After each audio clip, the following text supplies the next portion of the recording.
A very good evening to you, ladies and gents, and welcome back to the Q8 Pilot channel. It is 1700 Zulu, 2000 hours local time here in Kuwait City, Kuwait. Today, we are being treated to this really magnificent bird by Aerosoft in collaboration with ToLiss, no other than the A340-600 Pro for Microsoft Flight Simulator 2020 and 2024. This is a first look preview of the aircraft, and I want to thank the guys over at ToLiss and Aerosoft for providing me with a copy of the aircraft to showcase here on the channel. In this live stream, we are going to be delving into the details of this aircraft. We're not going to go into too much details, but enough for you to understand what you are going to get should you decide to purchase this aircraft when it releases. I do not have a release date, and I do not have any pricing information as of yet.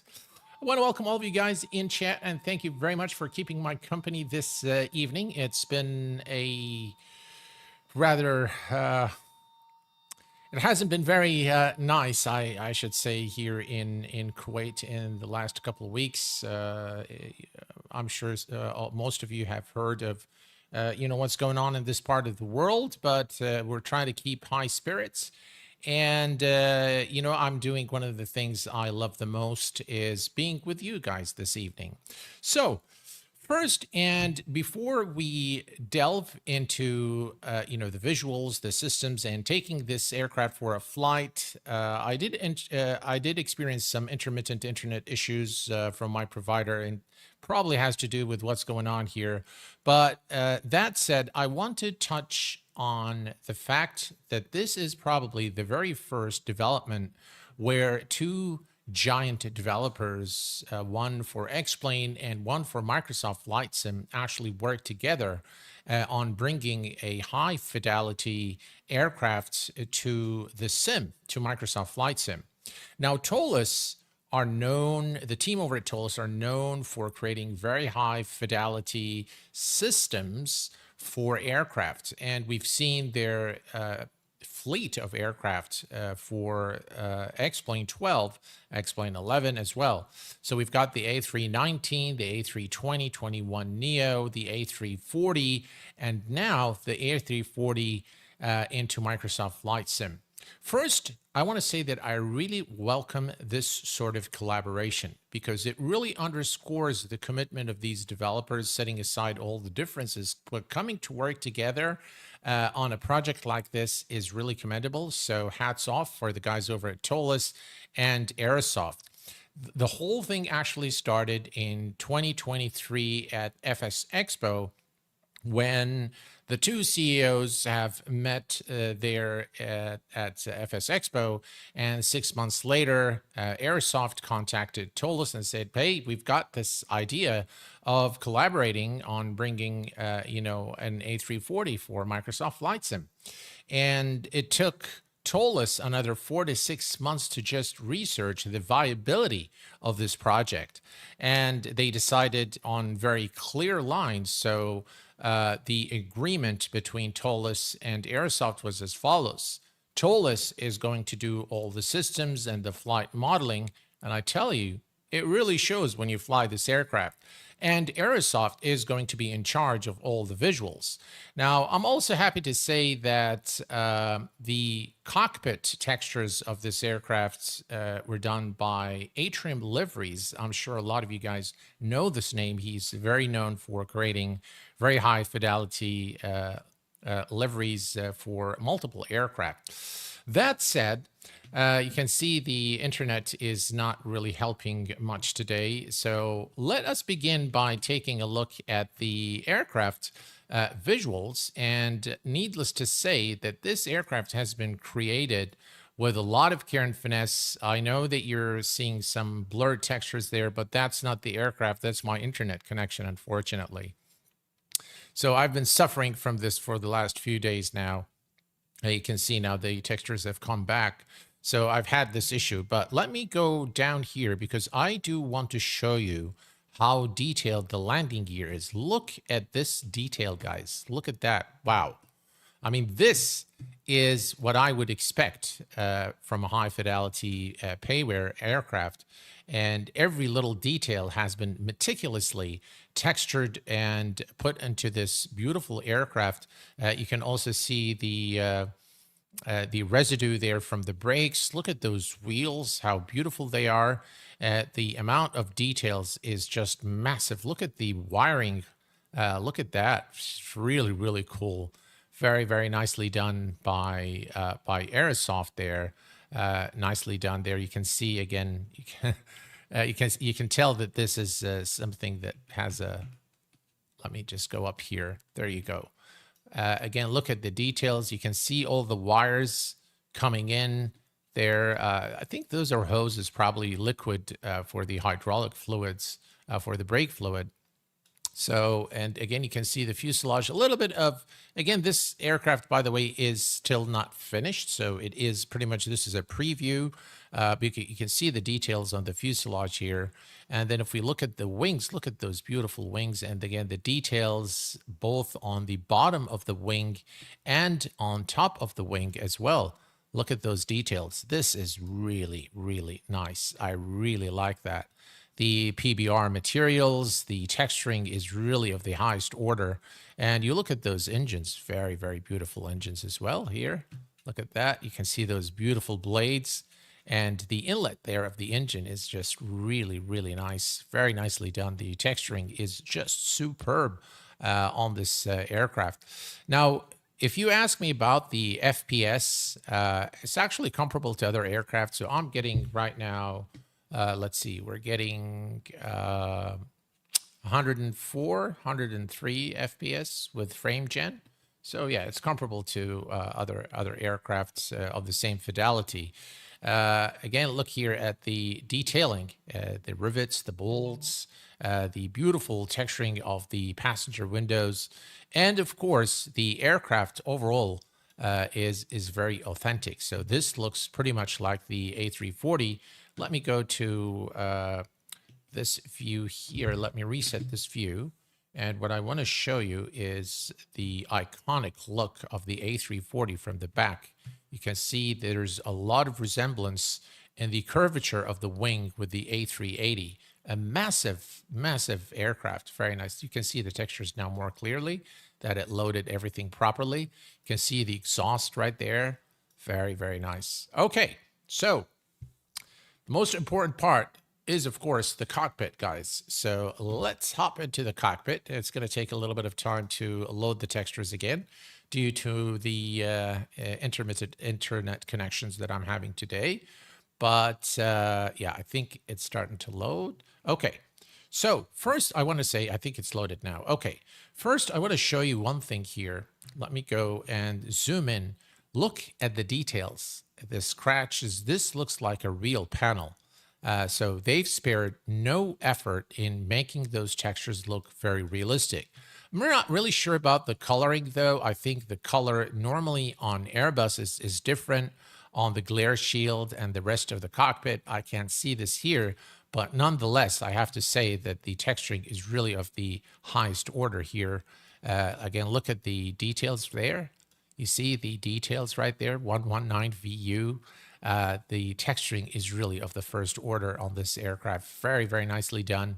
Again, I want to just really zoom in here to show you, so that you can appreciate, you know, the fidelity of the work that's been done in this cockpit. Very, very nicely done, really. And of course, the same thing goes for the overhead panel here. If we look over here, again, look at the details. This is just wow.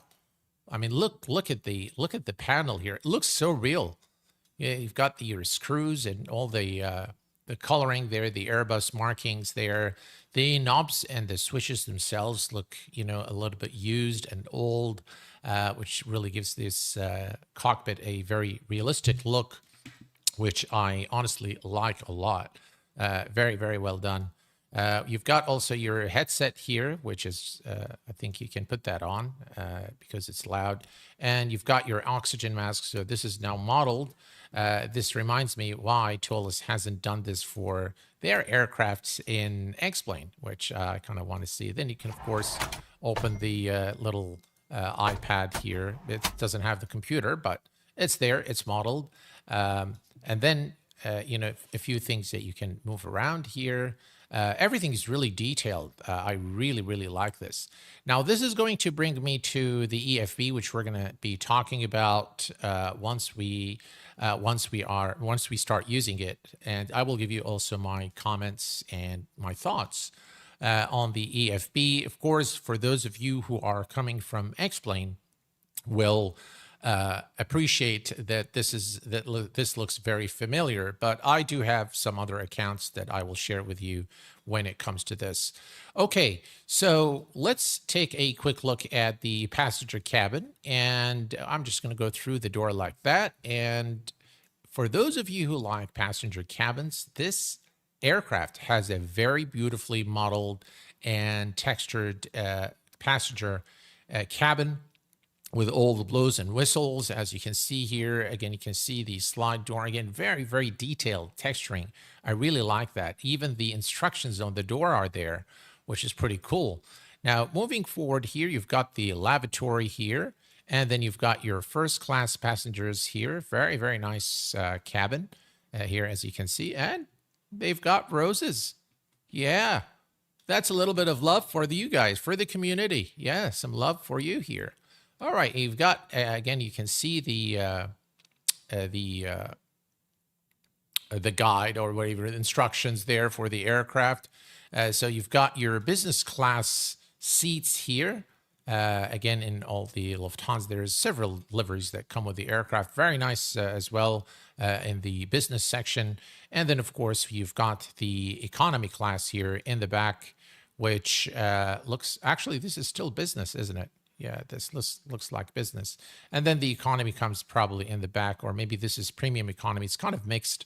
The first few seats were business seats, and then, yeah, those are business seats for sure. And then the economy, normally it's not mixed like this, I don't think. So maybe this is, I don't know.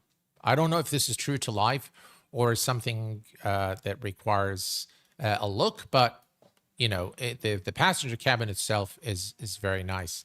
And by the way, when you come and look at those wings from the passenger window, they look majestic. Look at this. Let me go to this one here. Yeah, look at that. Look at that wing. It's absolutely gorgeous with all the details. Looks so nice.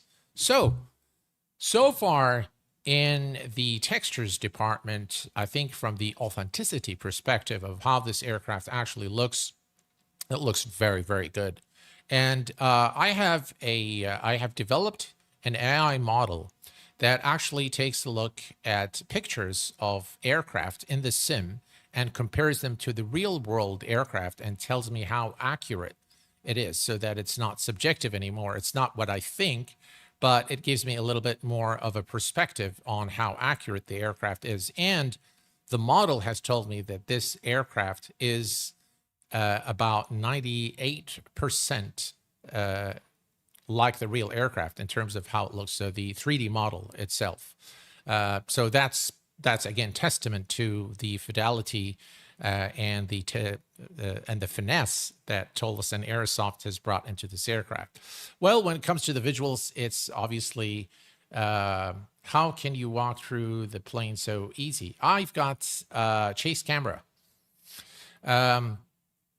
So in terms of the 3D modeling, the texturing, this aircraft is definitely at par with the higher fidelity aircraft. It looks good, and we're going to find out how it flies in just a second. So the first thing we're going to do here is we are going to go to the overhead panel. Look at the details on the overhead panel, guys. It's just really, really good. I wanted to fly, by the way, with map enhancement today, but due to the internet connection issues, I decided not to, so that we can save some bandwidth for the download and upload without causing too much issues for you guys. Okay, so first thing first, we are going to follow the regular Airbus procedure. So we're going to make sure that the parking brake is set, the engine start switch is on normal, the flaps are retracted, landing gear is down, thrust levers are in idle detent, and then we're going to move to the overhead panel here. And let's see here. Okay, so let me do that. And no, that's not what I wanted to do. All right, that's good.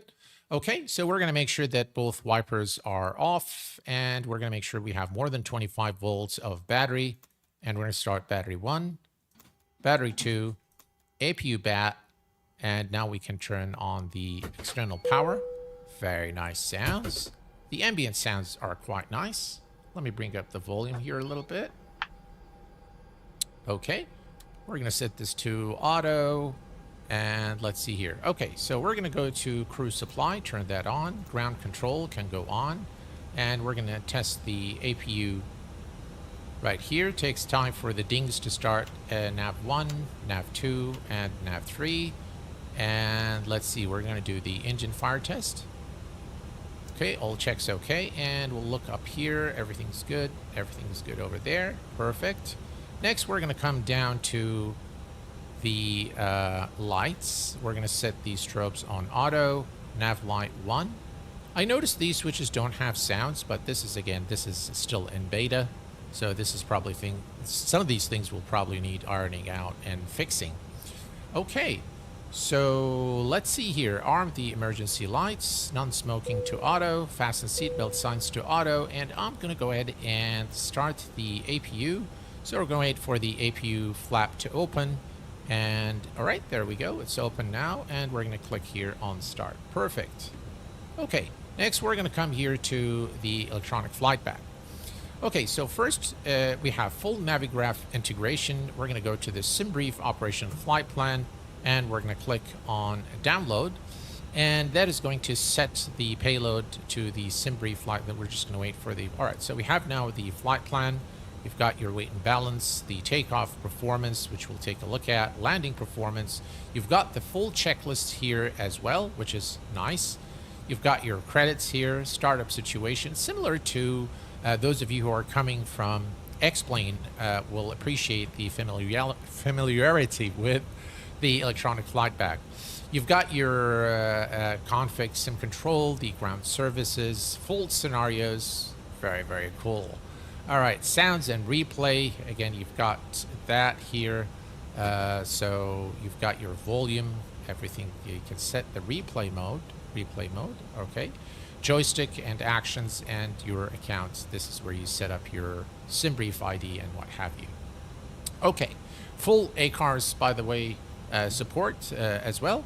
Let's bring up the lights here on the PFD, ND, and the lower and upper ECAMs for better visibility. We're probably going to arrive we're flying, by the way, from Frankfurt to London Heathrow, and that is always available to you through the commands in chat.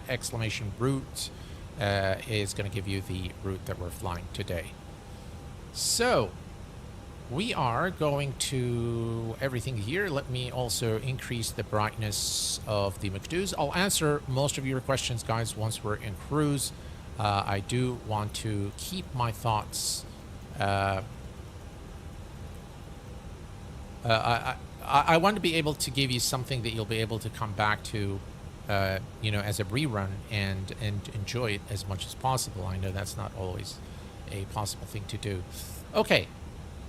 So we have everything set up here. We want to make sure that the switches here are all in normal, and that the radios are on. VHF 1 is selected, and on the first officer's side as well, we're going to leave the transponder on auto for now, and we're going to head over to the MCDU. Okay, so here we go. All right.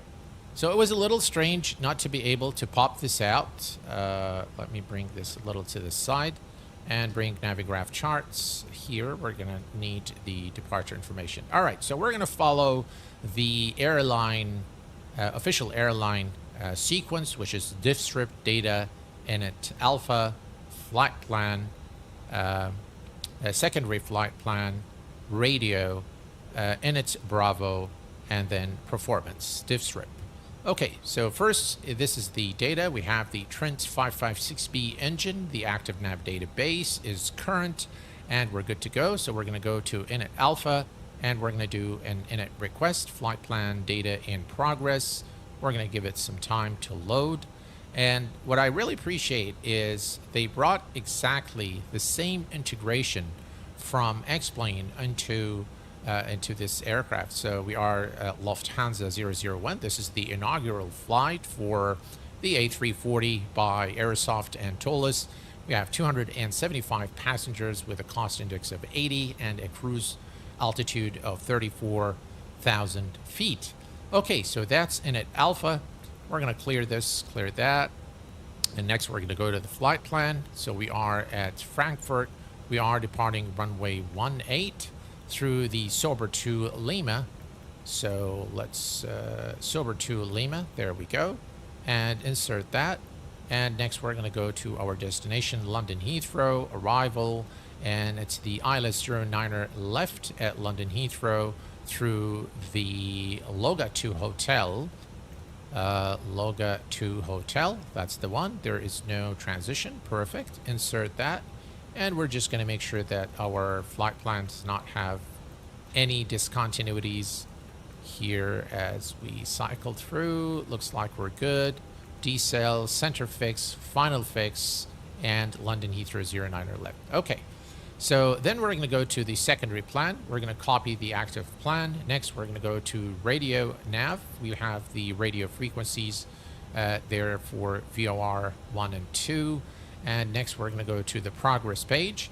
And we are going to select, actually, we'll just select our destination, which is London Heathrow 09er left, and enter that there. Perfect. Destination about 353 nautical miles. And welcome aboard, Dougal and Rand Cooley. How are you guys doing? It's been a while. I haven't seen you guys in a while. I've seen you, Dougal, in the last stream, but I haven't seen Rand in the longest time now. I hope you guys are well. Okay, so all is good here. And next we're going to go to init Bravo. So init Bravo is already filled for us. Again, I really like this. It says negative here. I'm not sure why. But it normally should be, I'm not sure why it says extra time negative. Huh. Strange. Okay, so let's go to perf. And from perf, we want to go to the data uplink. We want to do a flex takeoff. Let me request the data first. And takeoff data is received. All right, so we want a flex takeoff. Why is it doing this? All right, let's request the data here again. And we'll just wait for it to come back.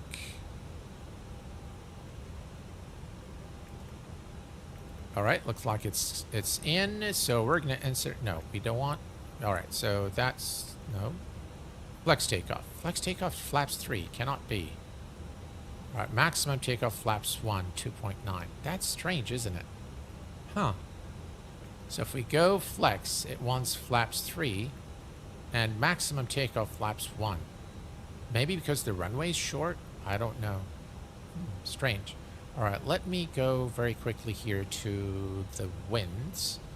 So 110.5, 110.5, and we're going to insert that there. And let's see, does that change it? No, flex takeoff flaps 3. All right, well, I'm going to go with flex, and we'll do flaps 3. Okay, so flex temperature is, I don't know if we actually get the flex temperature here. Takeoff performance, so 18 winds is definitely not that. It's 110. Let me see here.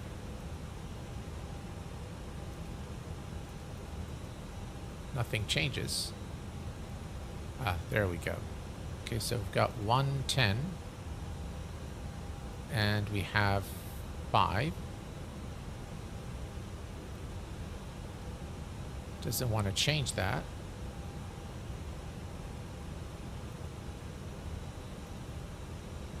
Ah, okay. All right, so let me do that. 1 1 0, and then 0 5. No, doesn't want to do that. 0 5. I'm not sure why. There we go. Okay, 0 5. Enter. Okay. So the current outside temperature is 17 Celsius. So we're going to change that to 17 and enter. The current QNH is 1023. 1023 and enter that. Runway condition is dry. Anti-ice off. Takeoff weight. Flex. Standard. Auto. Air conditioning on. And then we're going to compute. It gave us about the same information there. Just about 2.91. Okay, so... Okay, flex 71. Okay, so let's put in 71.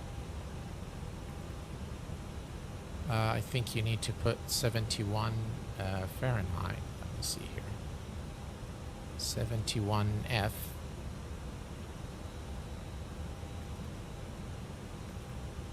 No. All right, we'll try F71. There we go. And we're going to change the flap setting here. Flaps 1. Okay. So we've set this up. Let's make sure we have the correct V's. So we have between 139 to 154, and then 154 and 158. So 154, 154, and 158. Okay, so that is all set up now. Perfect. And we do have alignment as well. Perfect. And let's set this to our, what, 123 was it? 125? 123. Okay, perfect. And what's it complaining about? Yeah, okay. So 123. All right, so everything is set here. Let's turn on the APU bleed and remove the external power. And we are going to need to set our altitude to 34,000 feet, which is now set. 1, 2, 3, 4. There we go. Okay. Perfect. So everything is done here, and we are now ready to push and start. Everything is good here. TCAS, bleed. Yep, all is good. Let's take a quick look at the outside here. Look at just how beautiful this aircraft is, guys. Very, very nice looking aircraft. Very, very nice. Yeah, the modeling is just superb. Okay, so everything is set and we're ready for push and start. So let's go ahead and let me actually come over here to the overhead panel, and it makes things a lot easier if we turn on our fuel pumps. All right, so everything is good here. Fuel pumps are on and we are ready to go. Okay, perfect. So we can now set this to 10. Okay, we're not too far from the runway, and everything is set up exactly for the departure. Right, GSX, prepare for push and start. Excellent. I love ToLiss fidelity, the systems. And the flight model of this aircraft. I've done one test flight only, and I tell you guys, hand flying this aircraft is just amazing.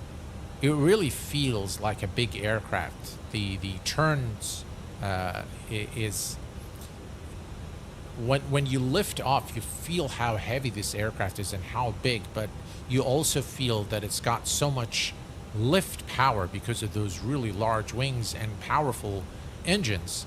Departure checks completed. Bypass pin inserted. All right, let's switch this to taxi camera here so we can see what's going on. Perfect. We should be able to see the truck. Or maybe not. Locking gear. All right, he's locking the gear. Let's see what he's doing. There he is. Okay. One of the nice things in flight sim is you get to go on, do things that you can't do in real life. So, okay. So we're just waiting there. The aircraft's being lifted now. Excellent. And we want to do nose to the left. Release parking brakes, please. All right. Parking brake is released. Commencing push. All engines clear. Start at will. All right. We've got clearance to start the engines. So we're going to start with engine number 4. There we go.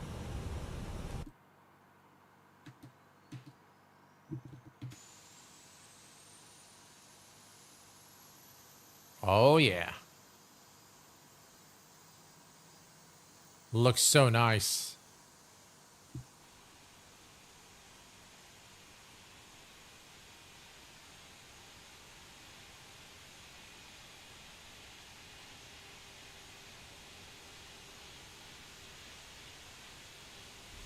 All right, here's the turn. The engine is coming up.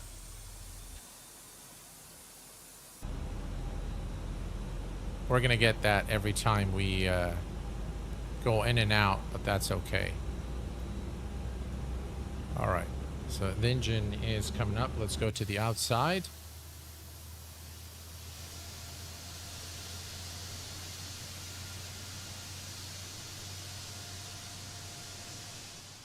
Very nice looking aircraft. Okay. All right, let's start engine number 1.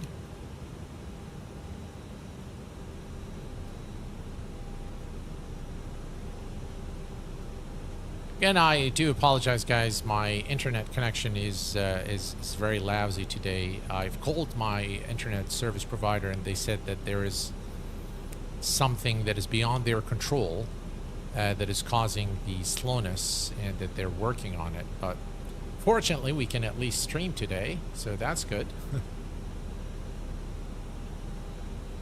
Okay, so we have the second engine now coming up. We'll just wait for it to stabilize.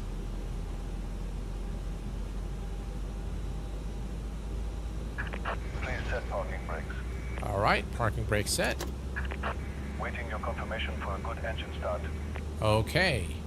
And let's go ahead and start engines 2 and 3. I love the sounds of the engine switches there. Very, very nice.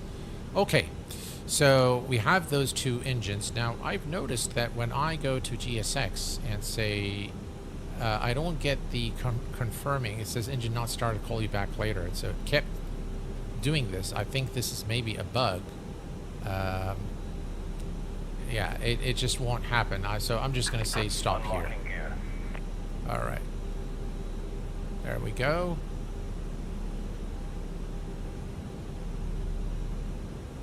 All right, the engines are coming up.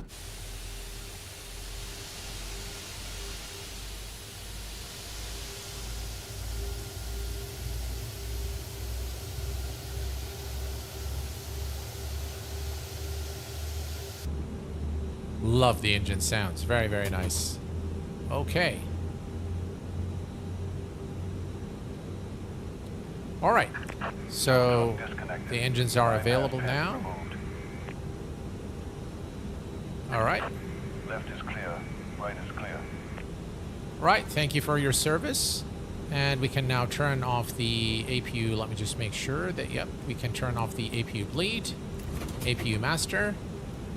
And we can now switch the engine start switch to normal, arm the speed brake, and we're going to go for flaps 1. Look at that. Yeah. Wow. Look at the details there on the wing as the flaps extend. Very, very nice indeed. This is just an epic view of the A340 wing there. Very, very nice indeed.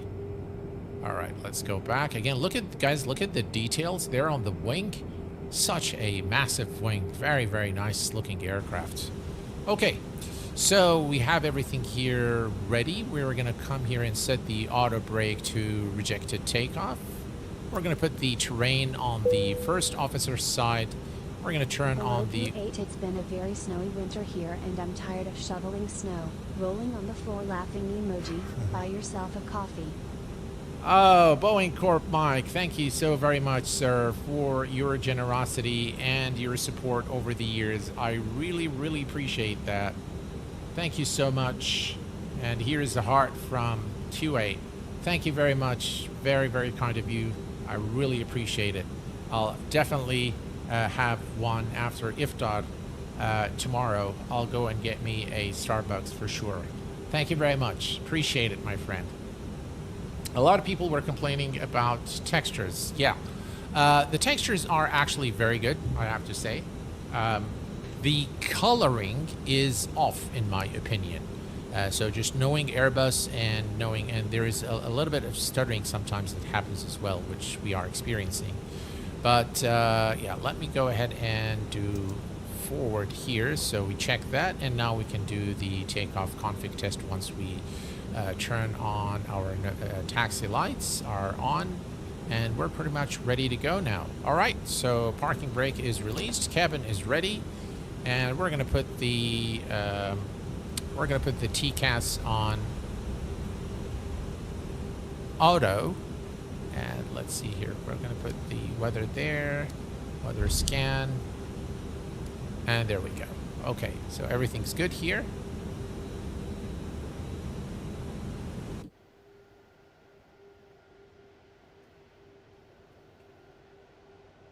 Look at just how beautiful this aircraft is, guys. Very, very nice.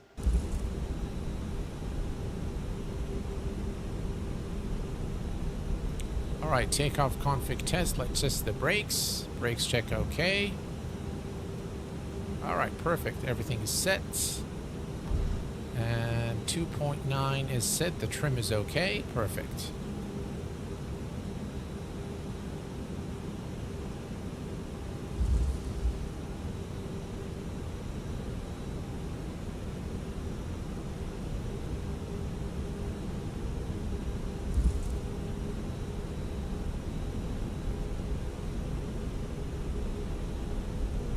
Lovely cockpit. See here, the colors are a bit off.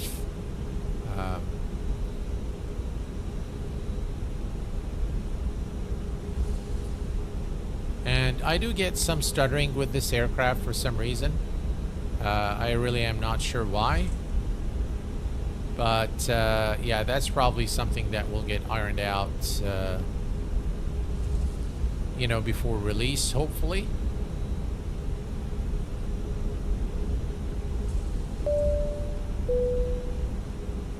Compared to ToLiss textures we have and explain, these textures are angelic. Actually, compared to the A340, yes, I would agree, but I do like the textures in the A320 and the A319 in ToLiss. They've actually revamped them. I'm not sure who's done the work for them, but they actually look pretty good. Now, the one thing that is missing is their A340 textures are really bad. So, and you know, this is actually something very nice to see that, you know, they've collaborated with a company that is known for creating very high fidelity visuals. Aerosoft, they're very good with visuals. So it's like, it's a match made in heaven for, you know, flight simming, because you have a company that excels in making very high fidelity visuals, and then a company that actually does very good systems and systems depth. So all in all, it's actually pretty good. So yeah. Right, let me go to this view here, and I want to show you here. You can see the wing flex there. A bit jittery, but looks really nice. And there we go. So our runway is somewhere over there, so we're going to make the turn right after. We can actually go here, but that's fine. We can just take the one over there. And that's our runway right there. It's the one in the runway 18.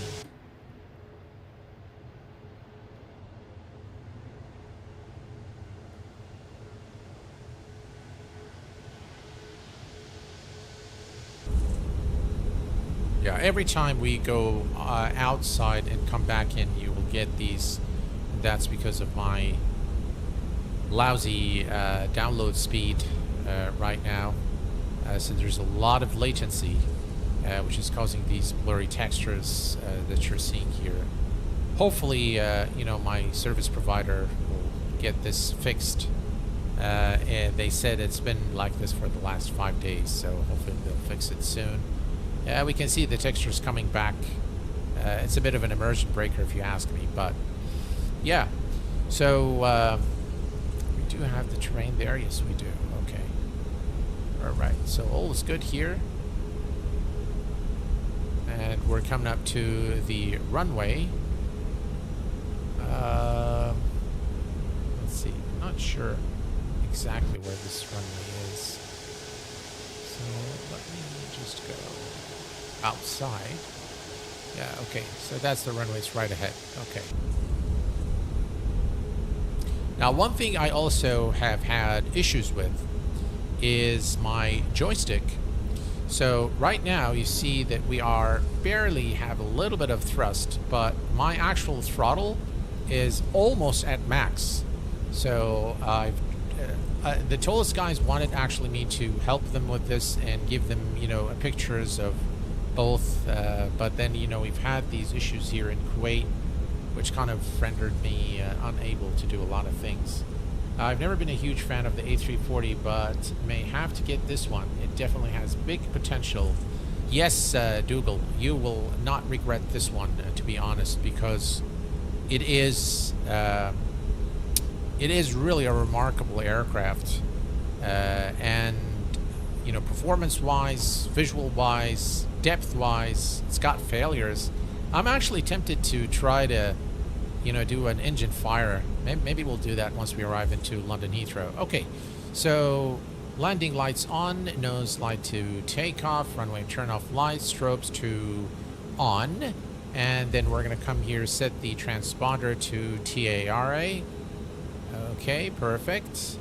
And what else do we need to do? Taxi camera needs to go off. There we go. And we are going to start the clock. At least I didn't forget the clock today. Okay. So there we go. All right.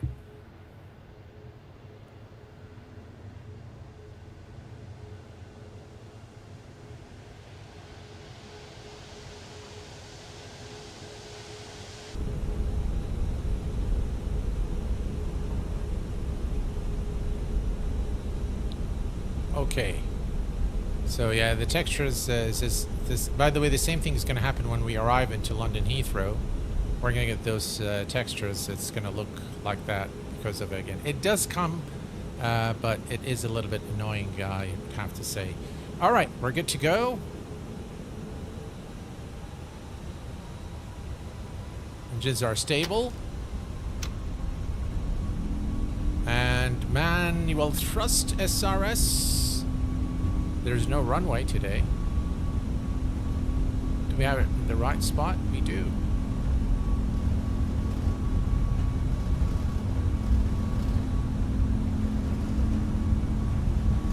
Right, looking good. A little bit of stuttering there. V1. Rotate.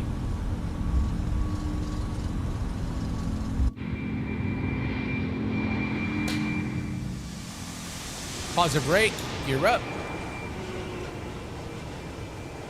Oh yeah.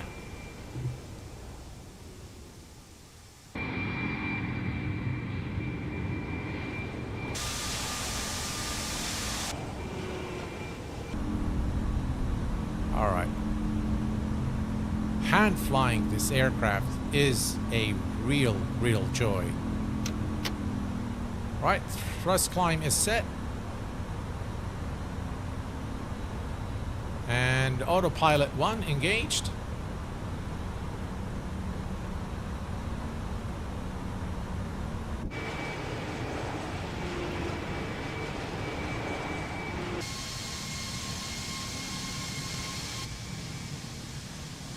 Wow. Look at that, guys.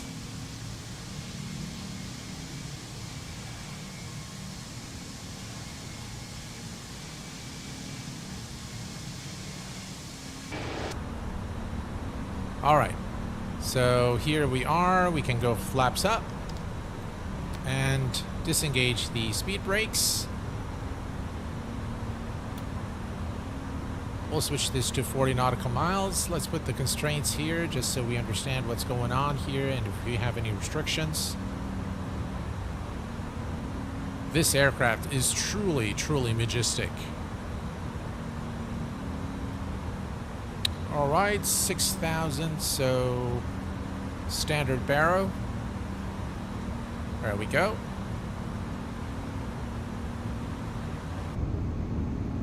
Look at those wings, guys. Wow.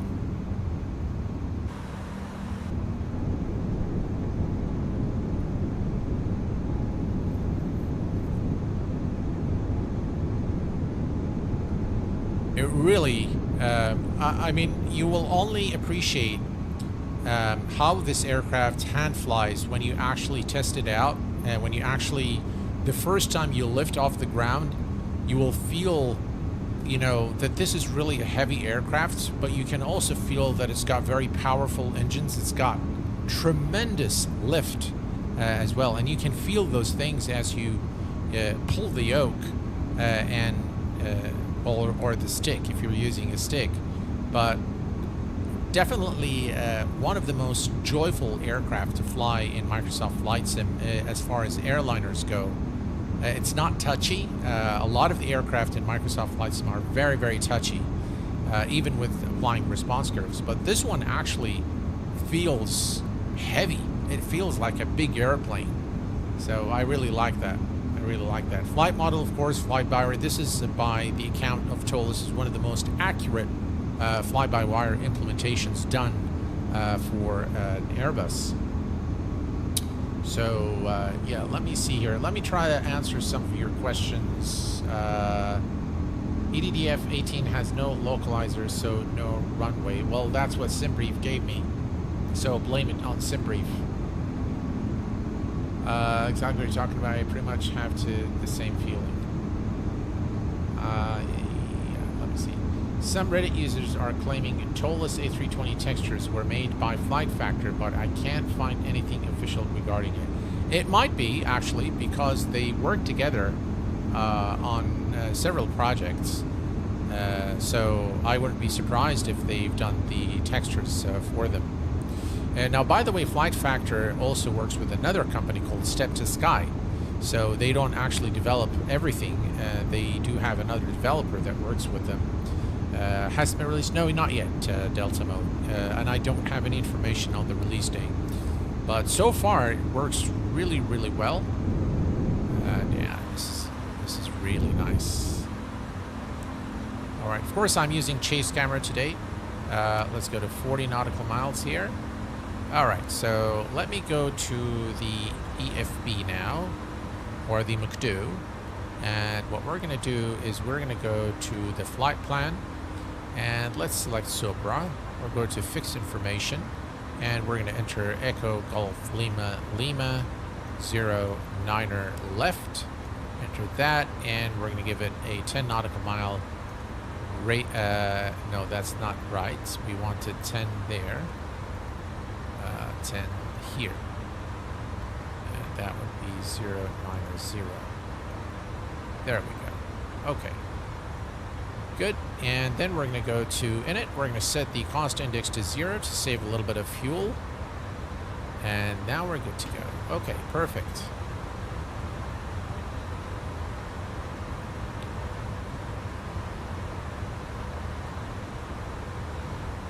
Right, so we're continuing our climb to 34,000 feet.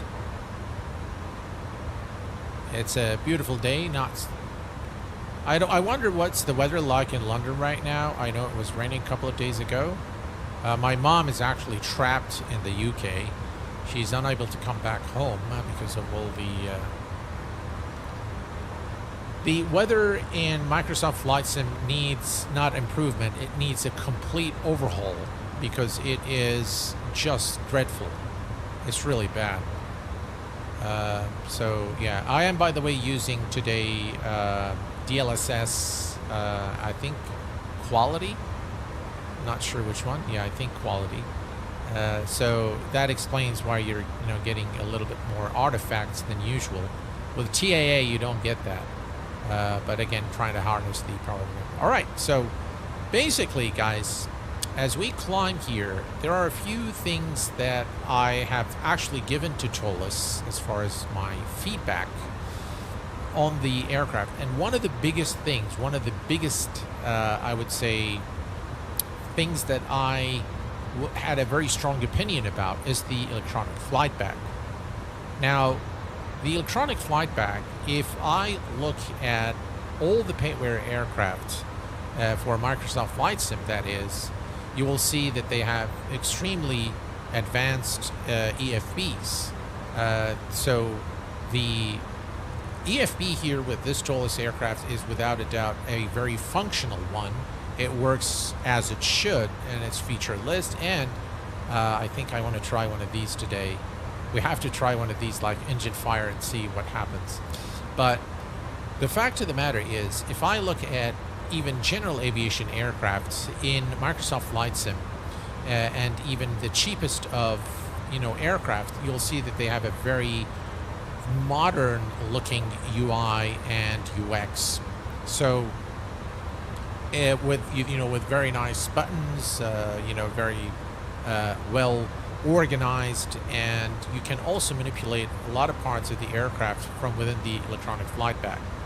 Now, the ToLiss response was to this, and by the way, they've taken all my feedback with an open heart, and this is something I really appreciate and I really respect in ToLiss. They actually want you to critique them because they know that that's how they improve, is by getting the feedback from the community and from seasoned creators and people who are been in this business for a long time. So I really appreciate and respect ToLiss for this.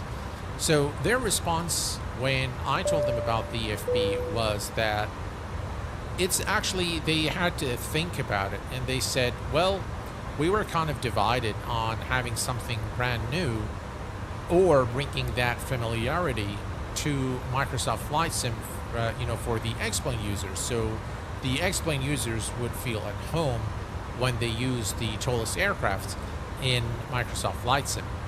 Now, while this is a strong argument for why having it, exactly like the ToLiss and X-Plane 12, but most of the users who actually use Microsoft Flight Sim and are serious simmers will probably not use X-Plane or have not been exposed to the ToLiss in X-Plane. So these are all going to be the Phoenix guys coming to this aircraft, or the Inibuilds guys coming to test this aircraft out. And it's going to be much to their disappointment to see an electronic flight bag that looks, pretty dated. And it does look dated, to be honest. It is very functional. I'm very used to it, so I know my way around it, which is good. But for, Microsoft, and this aircraft is obviously not developed for X-Plane users who are coming to Microsoft Flight Sim. This is developed for the Microsoft Flight Sim audience, and therefore it is my opinion that the electronic flight bag is the biggest drawback of this aircraft, to be completely honest with you guys. I feel that it needs to be redone, and I think it needs to have a much better and modern user interface. The layout of the information needs to definitely a facelift to bring this to the level of all the other add-ons. And I'm sure that you know, when the Microsoft guys, you know, the real fanatics of indie builds and Phoenix, when they get their hands on this aircraft, that's going to be their first complaint. The electronic flight back is this and that. I know how that goes. So, yeah, thanks, Doodle. Mr. Valero, how are you doing, my friend? It may look dated, but it works. Yes, it does. Yes, but yeah, MSFS users are accustomed to more modern AFB. Yeah, that's exactly my point. Yeah. All right, so we are 2,000 feet from our cruise altitude. Let's do a quick flyby here. Those sounds are really nice.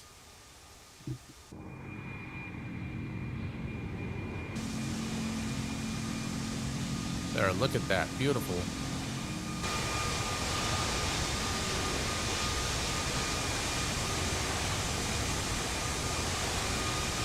Very, very nice indeed.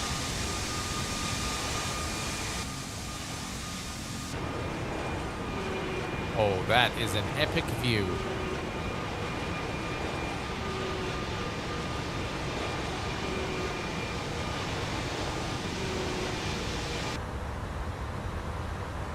It sounds kind of like, you know, in the exterior view, sometimes it sounds like the Vulcan. Yeah, I'm not sure the sounds are accurate sounds, but, you know, they're good enough for me. Does it have the Lido charts? Well, it's got Navigraph integration, so if you go here to the SimBrief OFP, you know, you've got the entire flight plan here. So if you have, you know, if you have Navigraph charts, then you have full integration with your flight plan. You can change the brightness there, dark and, you know, and light theme. I think the dark theme is easier to read. So it's got really always use SimBrief winds, ignore AIRAC, AC type mismatch. Everything active OFP, secondary OFP. You've got everything that you really need. So here's Navigraph, by the way. So you can actually go for the charts. So you can click here and go to approach and type in whatever airport that you want. So I can type in here Echo Golf, let's see, Echo Golf, Lima Lima, and enter that. And now I have all the charts for London Heathrow. I'm not sure how that works. Oh, there we go. Okay, so let's see here. If I go to 09 left, so that's our arrival runway. There we go. You have the charts here, and you can make it bigger, and you can move it around. Very, very functional from within the electronic flight pack. So it works pretty well.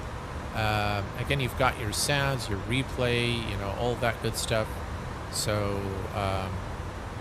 so definitely, you've got your master volume there, which you can bring down a little bit. Internal, you know, all the blows and whistles that you'd want to have in an electronic flight bag are actually available. It's just that the design and the overall user experience is not at par with, you know, with what we're accustomed to in Microsoft Flight Sim. And so that would be my only complaint at this point. Charts do look weird with the black background. Yeah, well, you can always change it to white. There we go. And now we can go to Navigraph charts. And now you have it in white, just like you're accustomed to. Very clear, and everything works exactly as it should. Yeah. Overall, I am quite impressed with this aircraft. I think a lot of work has gone into this, and considering that this is a collaboration, by the way,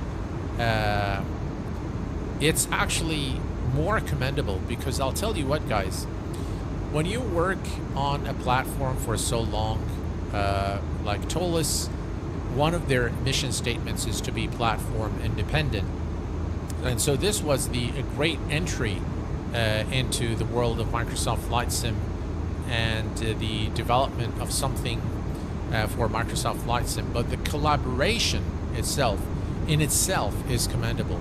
for a lot of different reasons. One, collaborating on a project like this is not always easy. There's, differences of opinion.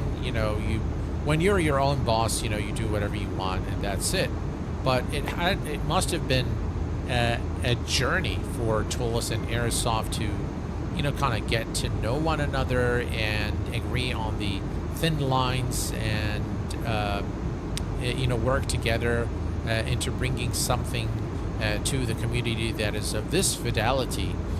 That in itself is not easy. It's not an easy thing, guys. And I'll tell you because, I've done collaborations in the past with very, massive projects, and I know that, you have to.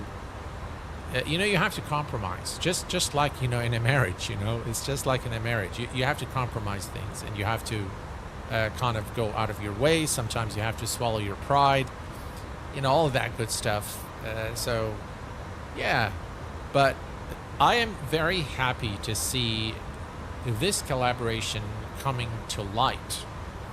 And I just really hope that ToLiss and Aerosoft will continue to collaborate and bring more add-ons, such as maybe an A380, perhaps, or maybe they can start working on Boeing. I don't see that happening, by the way, because I know ToLiss are experts in Airbus.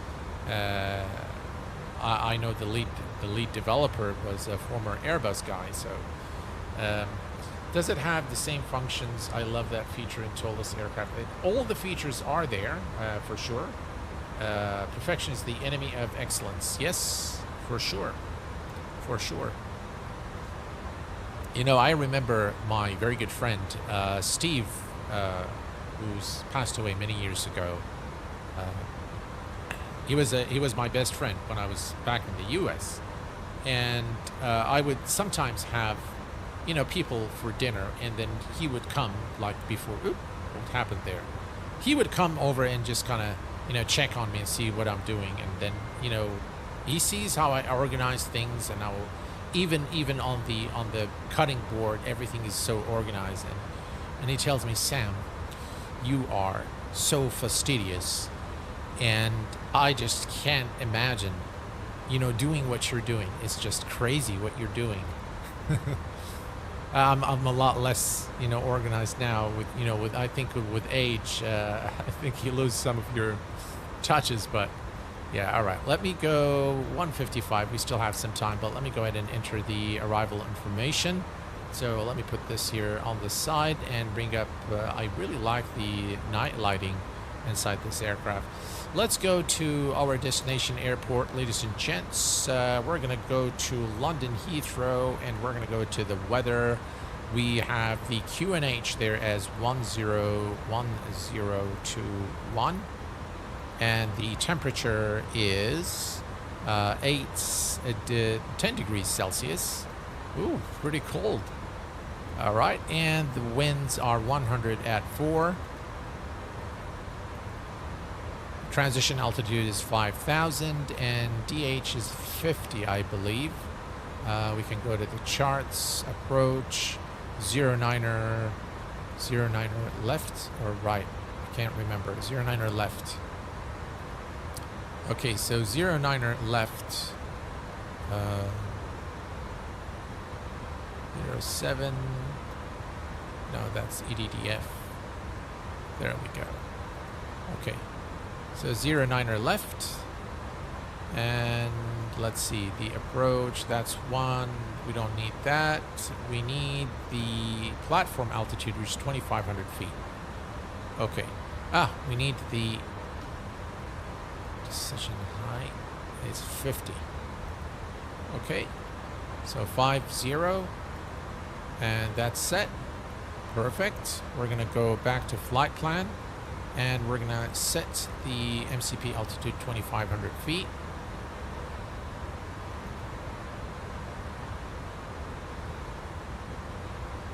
There we go, 2,500. Okay, so we're all good here, all configured for the top of descent. And it looks like margin of VFR in London Heathrow. The winds are not that violent, so should be fine. Let's put this on 80. Okay, perfect. Where can we get the A340? It hasn't been released yet. So it's nearing release. It's coming very soon, but I don't have the date. Very poor weather here in the southwest UK. Oh, really? Ah, I see.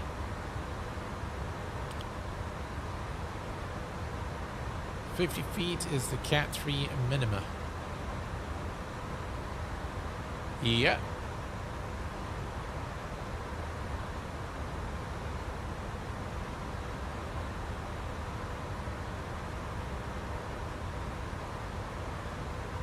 Okay, so we have been flying for about 22 minutes. And by the way, we haven't done anything here, so let me put this on perf. So 131. And let me put this on 80 as well. There we go, much better. All right, there we go. I hate the sun in Microsoft Flight Sims. It just looks so unrealistic.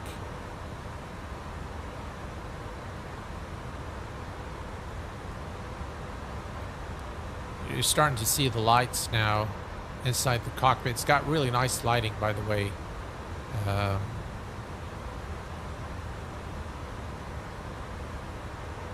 wonder if it's got the, yeah, it's got it right there. The most important button if the aircraft makes a water landing is the ditching button, which basically seals all the aircraft's valves and pipes and everything to ensure that it remains floating should an emergency landing is made on water. One of the things that Captain Sully forgot to do, or actually did not know, what it wasn't part of the checklist during the Hudson River incident. This button had it been pressed, would have actually saved the aircraft from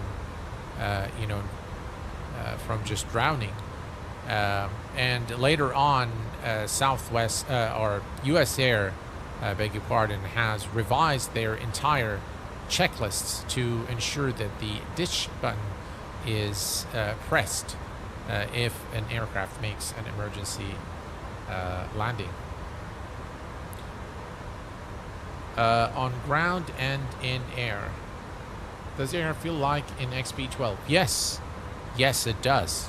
It does. It especially different was steering the aircraft on the ground feels exactly like it is on X-Plane.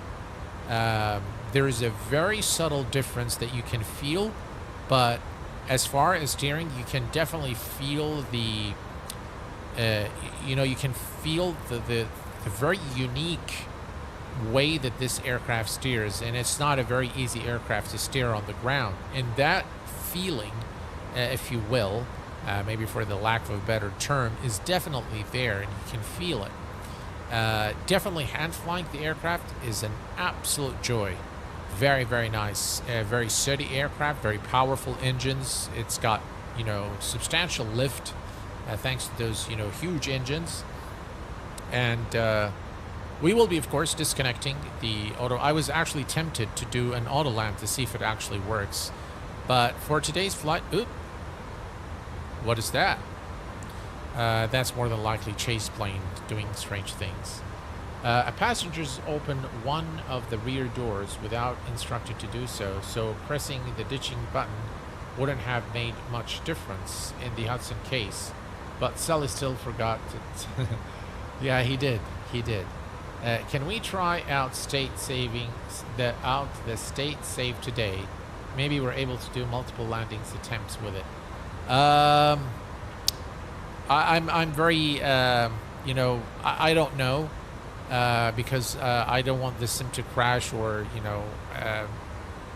I really don't have much time this evening to test all of these things, but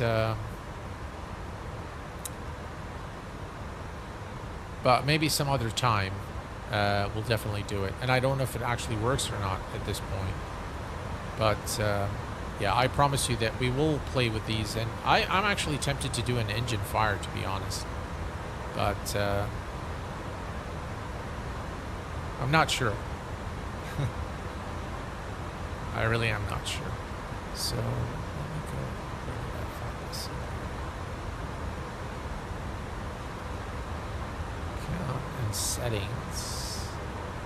Action sounds replay. I think it's here. So here, this is where you actually. I think it's already saving. I think it's already saving these situations. Available situations are there, and we can save a situation here. Maybe we can. I don't know. Maybe we can do that. So autosave on off. It is on, and the interval is 5 minutes. Yeah, maybe we'll do that, guys. Does it have an external flight engine from the sim like Phoenix? Does it have an external flight engine? No. Do you mean that is there a software that runs in the background, Dougal? Was that the question? If that's the question, no. It's just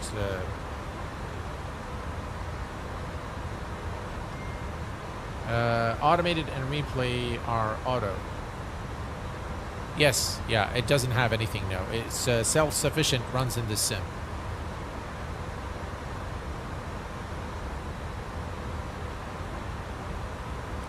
Yeah, so I think we can save a situation here, maybe like right before landing, and then we can do multiple landings if that's what you guys want me to do. Maybe we can do a couple and see how things go. So, yeah, we'll do that. No worries. Okay, let's take a look. I can see that we are 84 nautical miles now for ILS 09 left. We can see that there. And we're going to go and click on LS here so we don't forget it. And we're pretty much configured, ready for arrival. Let me go to the sounds. And I'm going to bring the master volume down a little bit. I think maybe it's a bit too loud. There we go. It's got a replay too. I wonder what that is. Pause, play.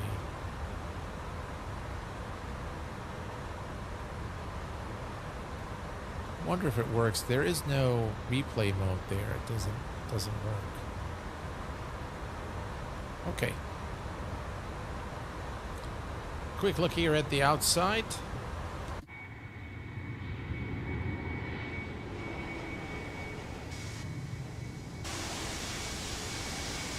Lovely.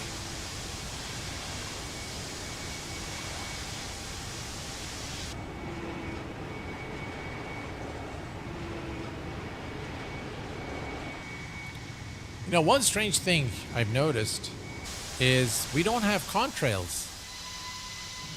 Where are the contrails?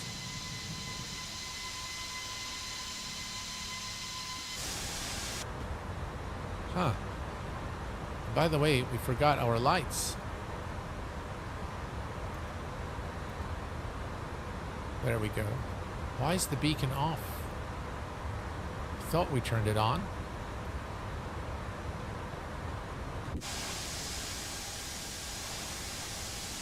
Well, you can't see the lights in Microsoft Flight Sim anyway, so...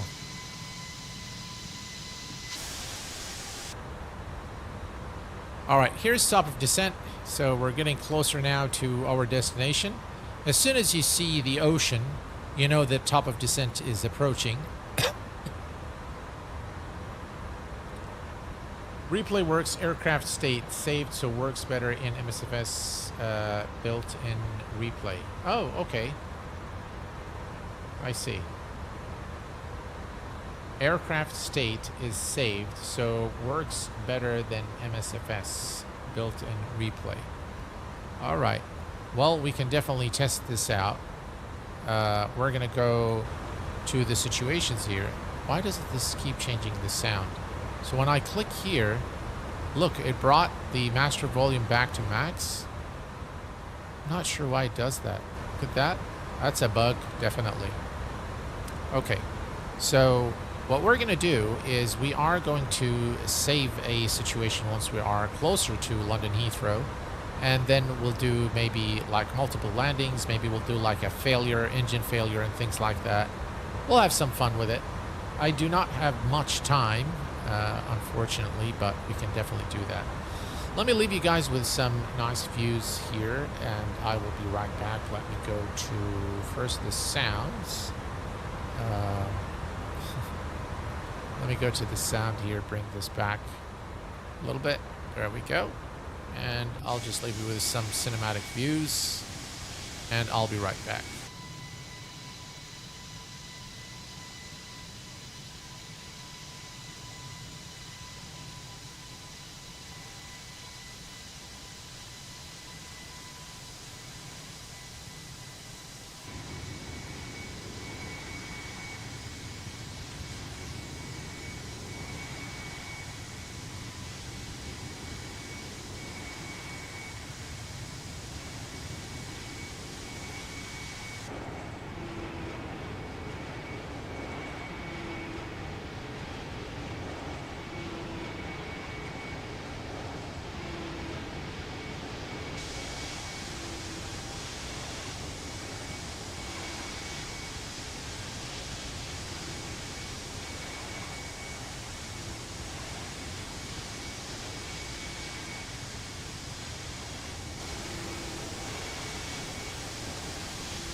And we are back, ladies and gents, just in time for the top of descent there, which is in about 36 nautical miles.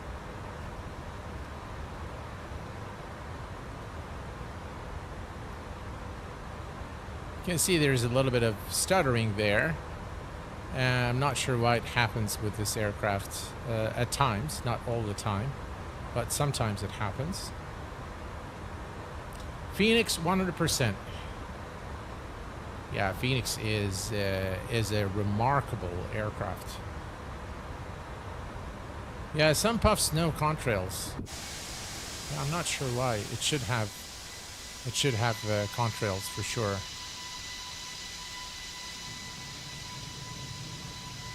Yeah, I said that. There's a puff there.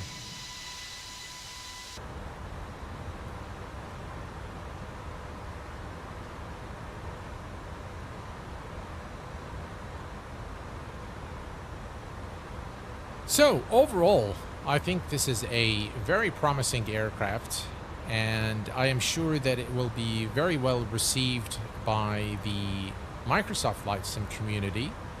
I am sure that it will receive a lot of criticism for the EFB, especially when there is something to compare it to. So remember that there is an A340 by Inibuilds, and I flew the Inibuilds A340 just to compare it to this one, and I much prefer the ToLiss aircraft when it comes to steering the aircraft on the ground, when it comes to setting up the MCDU with SimBrief integration. So if you want to talk about practicality, flight model, the overall feel of the aircraft, the Aerosoft ToLiss aircraft is by a long shot better than the Inibuilds aircraft. Even in its current beta state, it's much, much better. Much better. So if you're on the fence on whether you should buy, you know, the Inibuilds version or this version, I definitely say wait until this is released, because the wait is going to be definitely worth it. All right, so we've got about 10 was it 10 or 18 nautical miles. All right, so almost there. So we'll begin our descent shortly, and there are a few restrictions on the way until we reach London Heathrow, but we should arrive at a nice time. The sun is setting, and I hate it when it does that. That's more than likely chase camera, because I don't have FS Realistic anymore installed, so that is chase camera doing these funny things. So switch this back to 40. SimBrief integration is poor in the initial 340. Yeah, it's very, very bad. Their aircrafts seem to really hog a lot of performance. So this one actually, I've done a lot of tests. This one actually is a resource-hungry aircraft. So, but it actually performs better than Inibuilds. The first version I was given by ToLiss was horrendous in terms of FPS, but this version is much better, and it gives better FPS than the Inibuilds counterpart. Doesn't even have the save setting button at the bottom of this sound page. Save. Yes, it does. There you go. Save these settings. But even if you save, it takes this back, you know, all the way to the... I'm not sure why it does that. That's definitely a bug that needs fixing. All right, we're coming up here 6 nautical miles to top of descent. So we're going to begin the descent, and we will shortly be approaching London Heathrow. It should be a nice approach into London Heathrow. And let's see, 4, I think that's good enough. Let's go ahead and start. So we'll do a nav descent towards London Heathrow. And we are inbound for the ILS 09er left. And we're out of 34 for 2500. There are many restrictions which the aircraft will obviously follow, because we are in descent in managed mode, descent nav. If you do an open descent, the aircraft will not respect any of the restrictions, so it will just fly through them. But with nav descent, it will respect all the restrictions, and we can see one here at 25,000 feet as we approach the UK.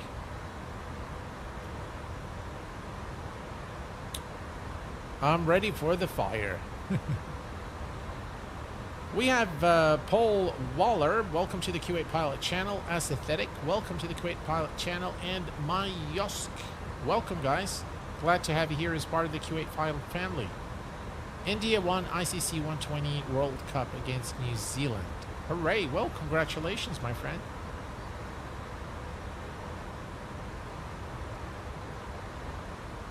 All right, how is this plane? This plane is compared to the A340 system depth? Well, this is probably the most in-depth A340 that you'll get. And by the way, there's a lot of things I didn't show you today, but actually, all the hydraulic systems here are very accurately modeled. So we can actually turn this off, and you'll see the respective systems stopping to work. And you know, the the transfer of the fuel between the tanks is done properly as well. So I've done a little bit of testing on those, not much, and they all check, they all work, you know, pretty well. Maybe I need to do a video rather than a stream to, you know, show some of the features that are not immediately available, you know, to the you know, to the casual eye. So maybe a little bit of an in-depth on certain features to show you how really in-depth this aircraft is. I really enjoyed playing with it, and you know, you can also go to the manual. I used the Explain manual of the A340, which is pretty similar, and started playing with the hydraulic system and, you know, opening doors and closing doors and seeing what doesn't work.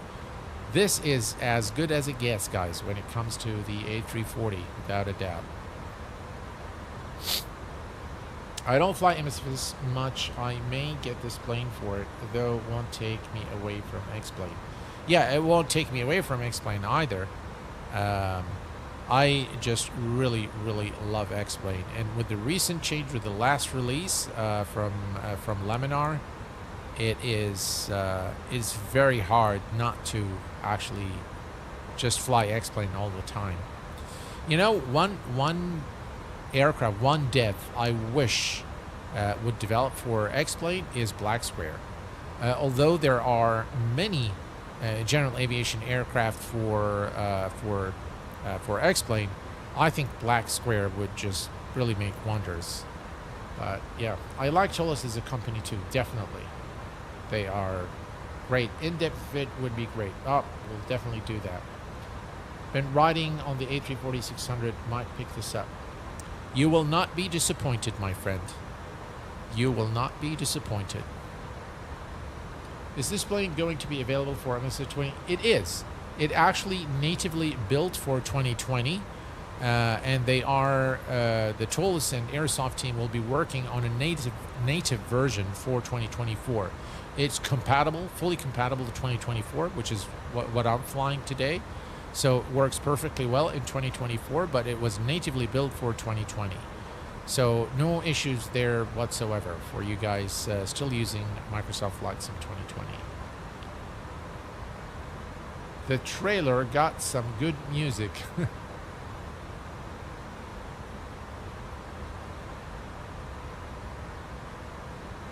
All right, so we are at 25. Here comes our first restriction, as you can see. And it looks like the stuttering has kind of subsided.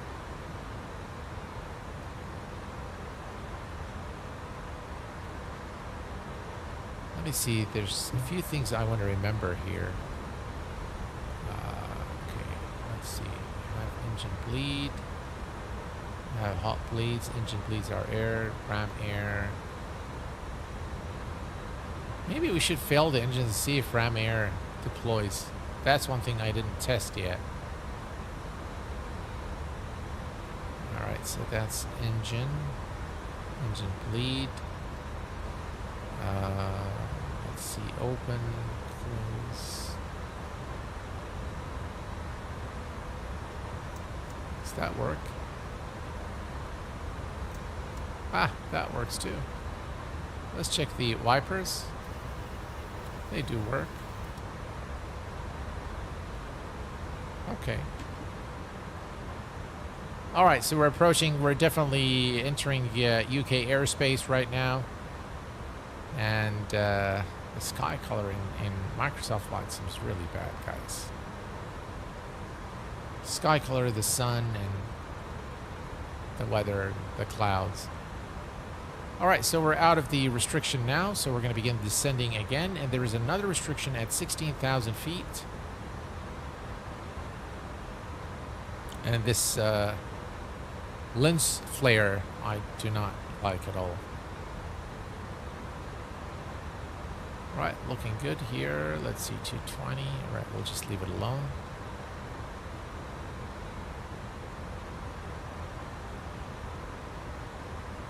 See, YouTube is telling me now would be a good time to insert ads. Creator earn more money inserting ads than when ads, the more viewers are watching. Give it a try. Forget that. Blacks are simply brilliant add-ons. Yes, they are. They are very, very good. And it's, by the way, it's a single developer. I turn lens flare and bloom and easy off. How do you do that? How do you turn it off? Please let me know. Because there is no option in the settings. Do you have to go to the config file and turn it off there? Once you've landed, could you please show us the ailerons in movement? Because the A330 and A34 has an advanced aileron. Okay, that we can do.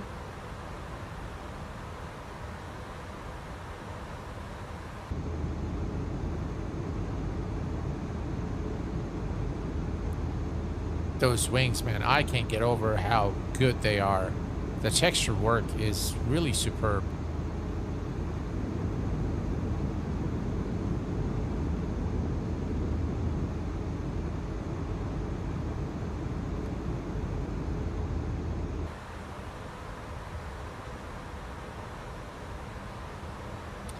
Right, slowly but surely, we're descending towards London Heathrow.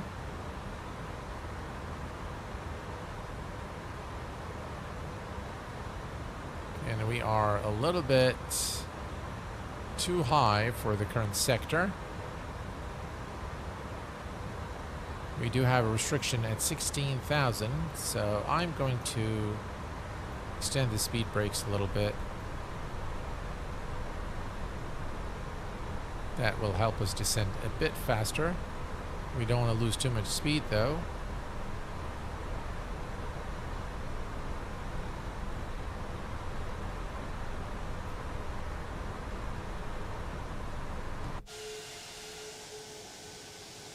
Speed brakes are deployed. Very, very nice looking aircraft.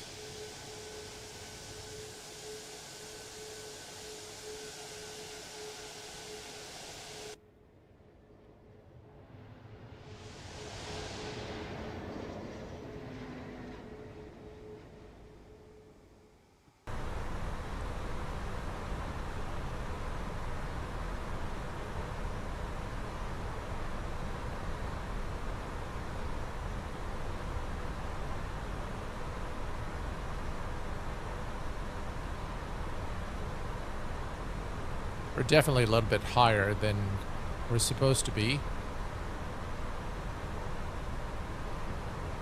Even the best payware aircraft for MSFS is not comparable to X-Plane. About flight dynamics, that's the truth. Well, the lens flare is washing out colors I see too, yeah.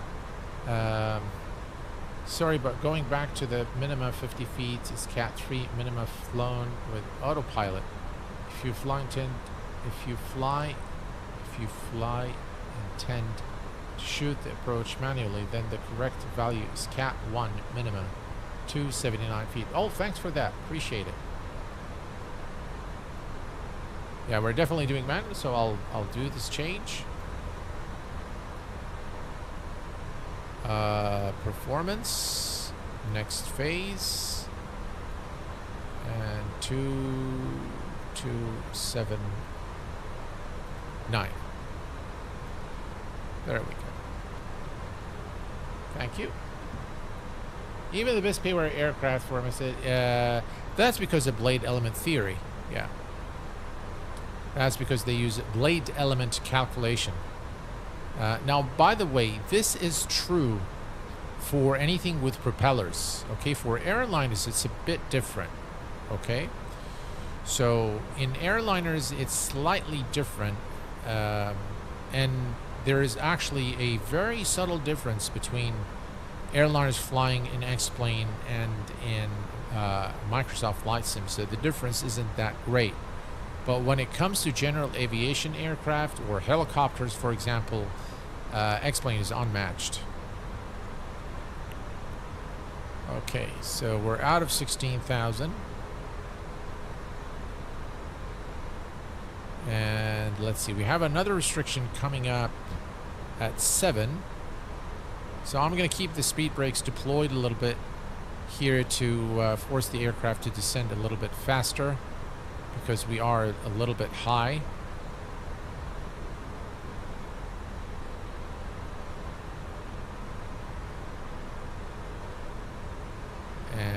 yeah, this looks like it's going to be a nice approach into London Heathrow.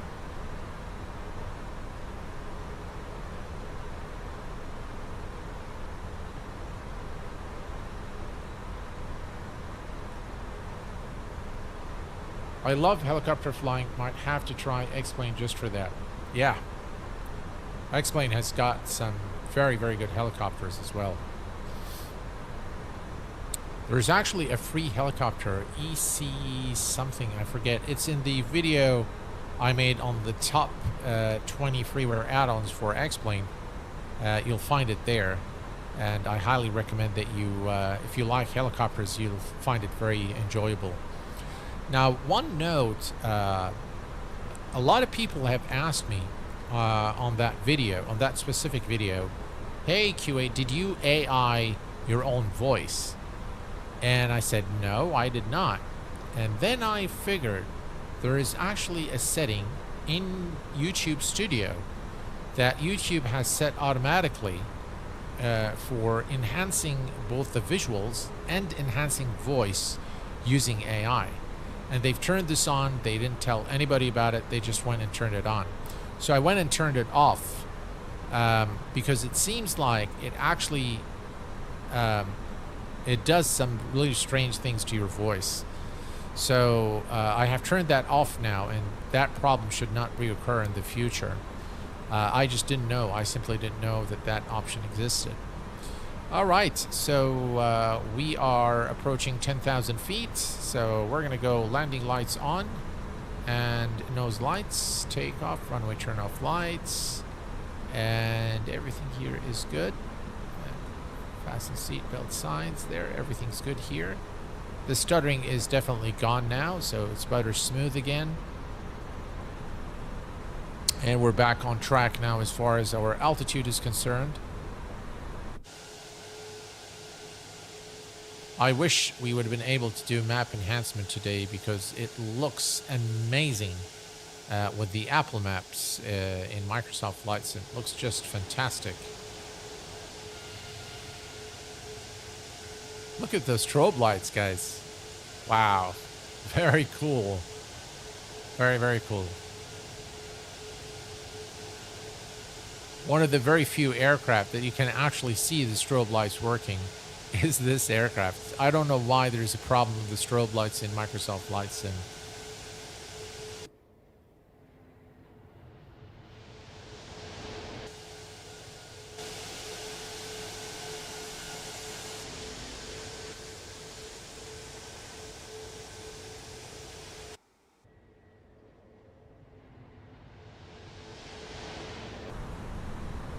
Okay.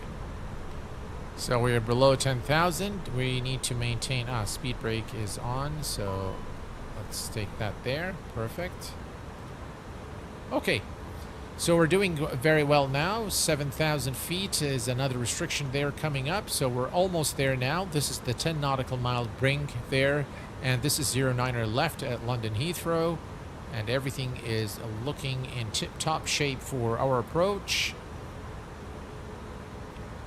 Have you looked at Claude? Of course. Yes, of course. So I use ChatGPT for the regular tasks. I use Gemini for anything related to Google and YouTube.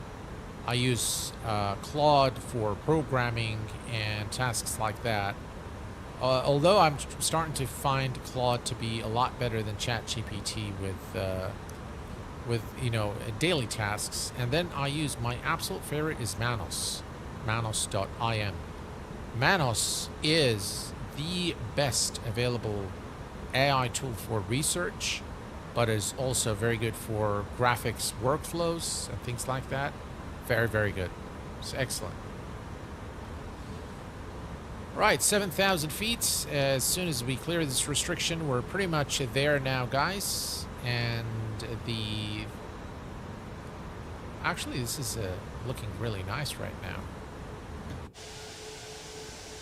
Yeah, look at that. That is an epic view right there.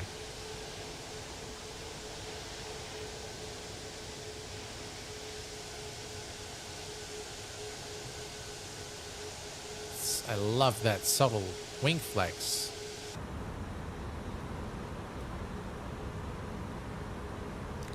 Right, there's the restriction, and we're going to begin the descent again, now from 7,000 to 2,500. And let me just get the altimeter real quick here. London Heathrow, weather, and 1021. As soon as we pass Lima Alpha Mike, we should begin the descent. There we go. Alt restriction is there, so it's 7,000. And once we clear it, we should be able to descend further.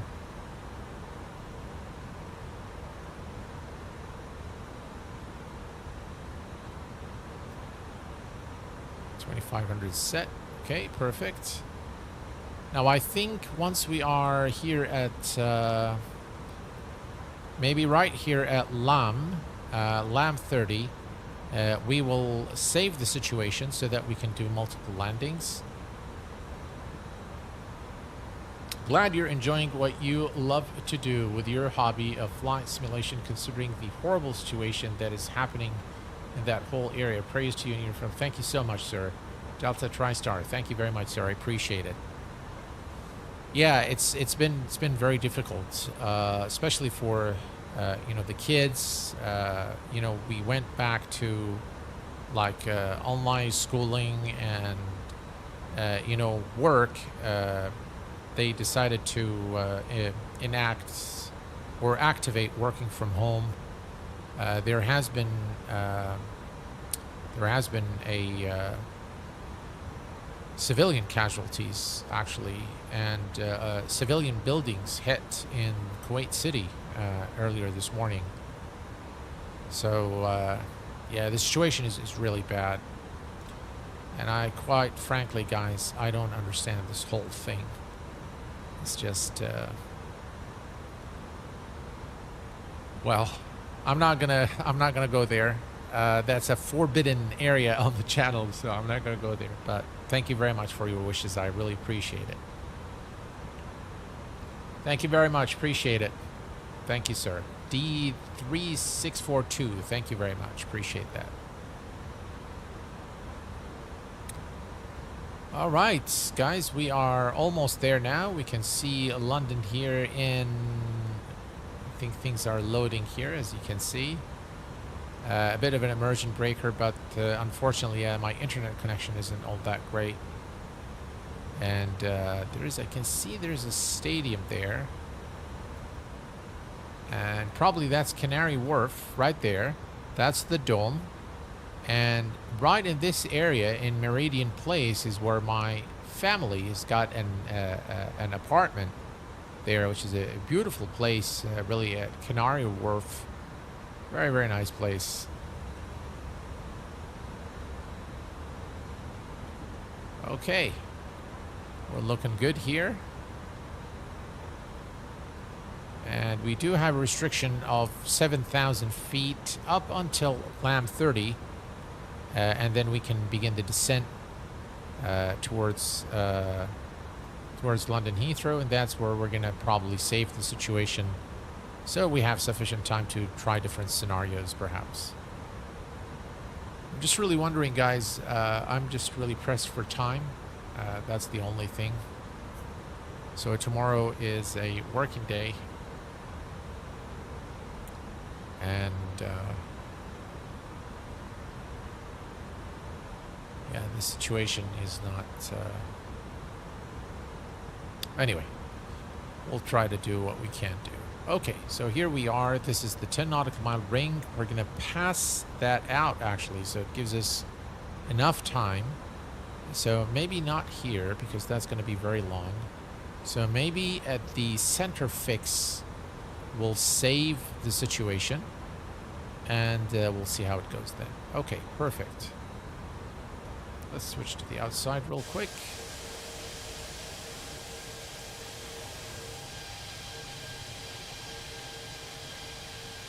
Yeah, we can see things are taking some time to load.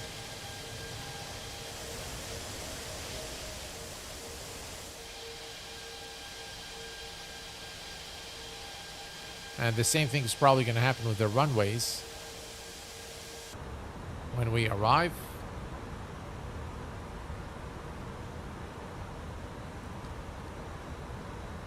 That is actually a really nice view. There you can see also the cockpit lighting is done very, very well. Right, let's set this to 2. We're going to arm the speed brakes. And we've been flying for about 1 hour and 2 minutes. So we're a little bit behind schedule. This was supposed to be 1 hour and 3 minutes airtime. So we're slightly behind schedule there. Come on, let's get the 200 likes. Oh, thank you very much, guys. Really appreciate it.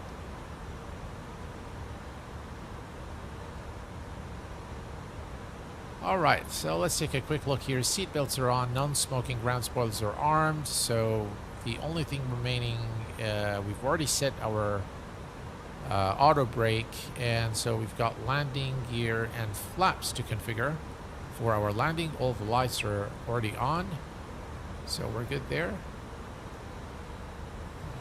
Let's see.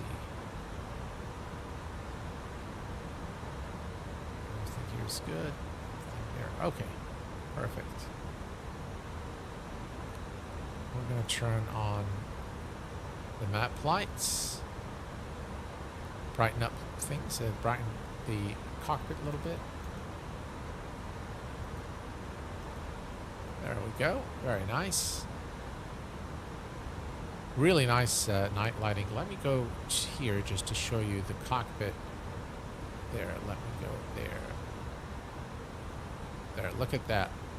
Just really beautiful cockpit. Just really wow.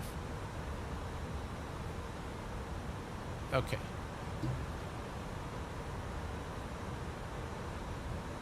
So we'll begin. Maybe we'll save the situations, guys, just out of the 10 nautical mile ring.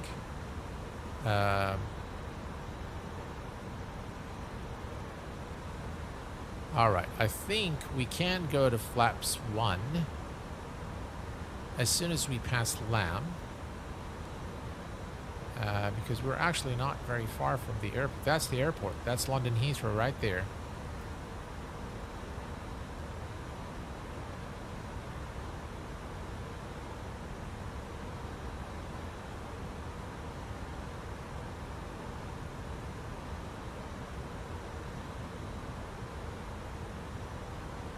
Alrighty. It's been a bit of a long flight today. But it's definitely a joy flying this ToLiss A340 or Aerosoft A340 in collaboration with ToLiss. So it's 50-50. It's got the DNA of both.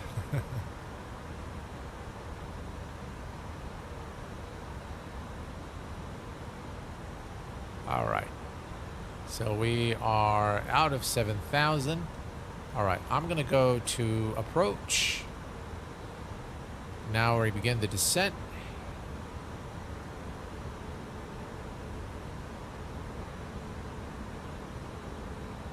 Excellent.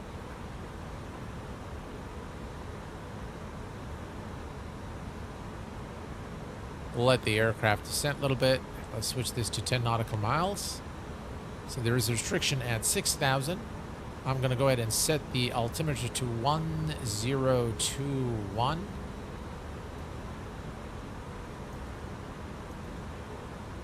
There we go.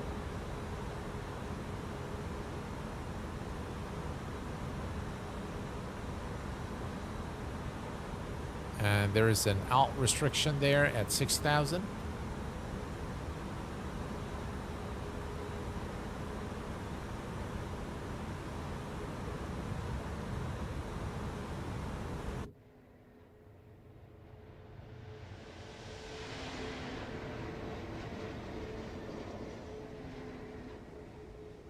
That is a beautiful sight of this aircraft. Wow. Okay. So now we are descending towards London Heathrow. And right at the, we'll save it right there, guys. So just that we don't have to do too many. All right, we're going through some clouds here. The cloud smoothing in Microsoft Flight Sim is really good. Right, that's the airport right there. Right, speed check, flaps 1.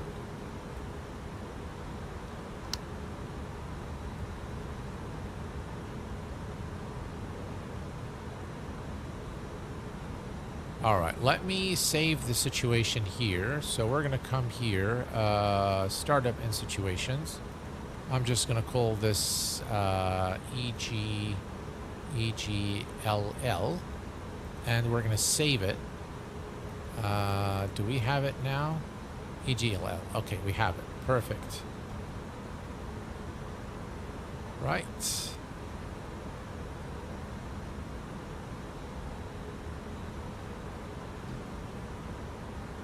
There we go.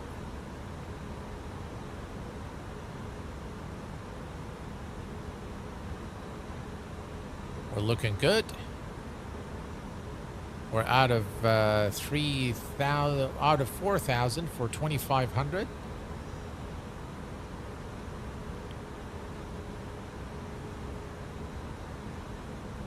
Excellent. All right, so now we can do a replay later on. Is that what you guys told me? Or should we just record it? All right. To avoid floating in the headwind, throttles to idle at 60 feet, no reverse yet. Flare at 50 feet and hold it. Let gravity bring you down. Reverse as soon as the nose comes down. All right, I'll try to remember all of that. Right, we are good here. Let's go ahead and lower the landing gear.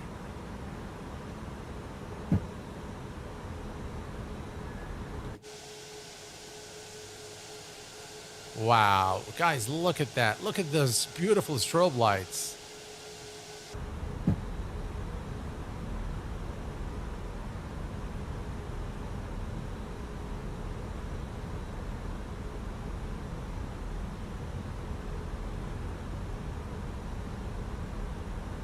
Right, speed check. 2,000. Flaps 2.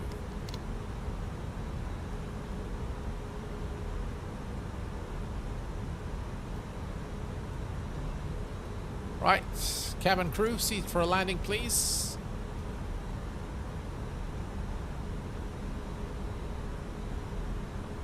And let's go to flaps 3.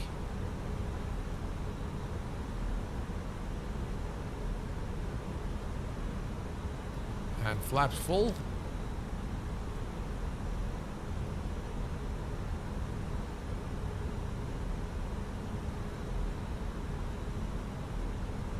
We're a bit too fast.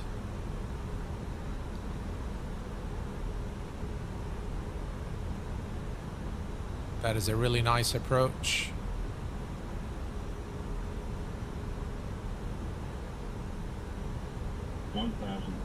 Right, 1,000.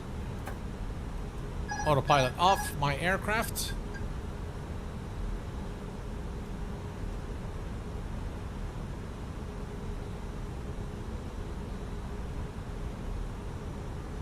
Wow, hand flying this aircraft is a real joy. And this is a rather spectacular approach into London Heathrow.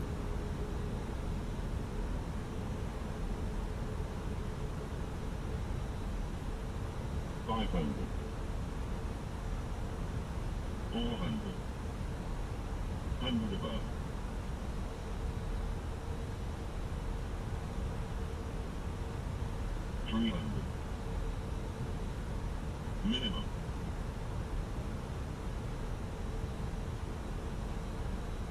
200.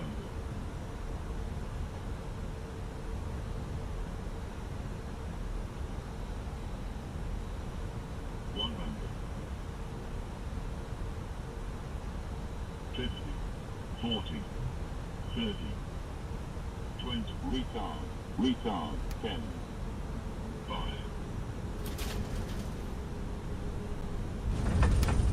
And reverse green. That was pretty cool, wasn't it? 80 knots. And there we go. Wow, well, the runway isn't loaded yet. And I'm not sure how we do the replay now. So what do I do here? Ah, gotcha. So I can go. All right. Well, you guys, we have to see this landing. So let me say play. And now we can actually play with chase camera and take a look at the landing. So we can do all sorts of things. Hopefully it loads though. Oh, that's okay. We're not going to be able to do that. Okay, that's fine. Where is it? There we go. Okay.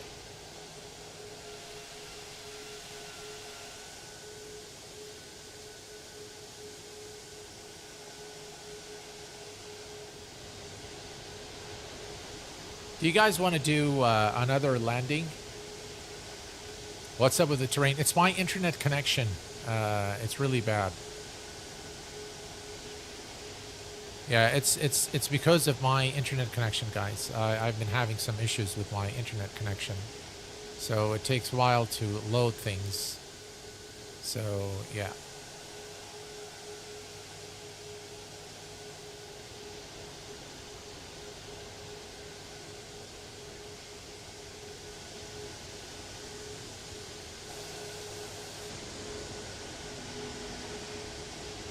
Wow, look at that, guys.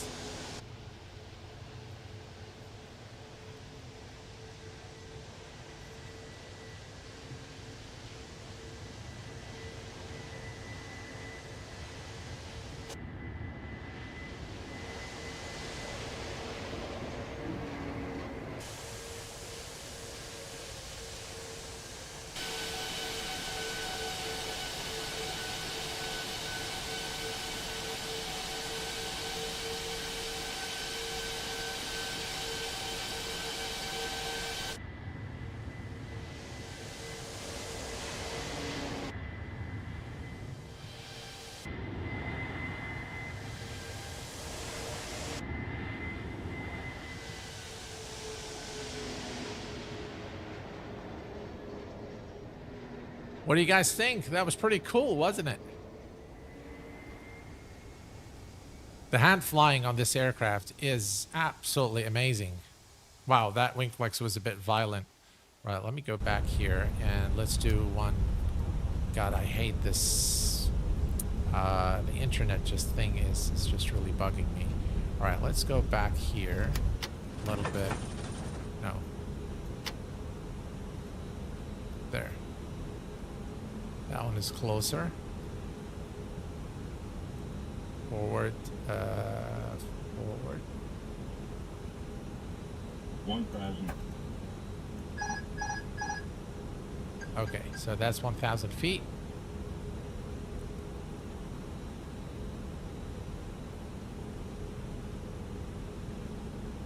And we can do that. Wow, look at this, guys. So beautiful.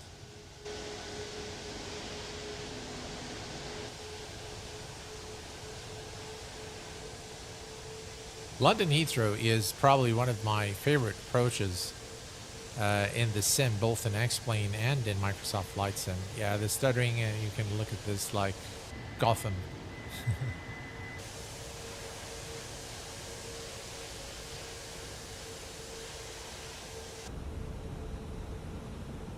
All right, here we go. Let's... Wow, look at this. An absolute epic of a view. Wow.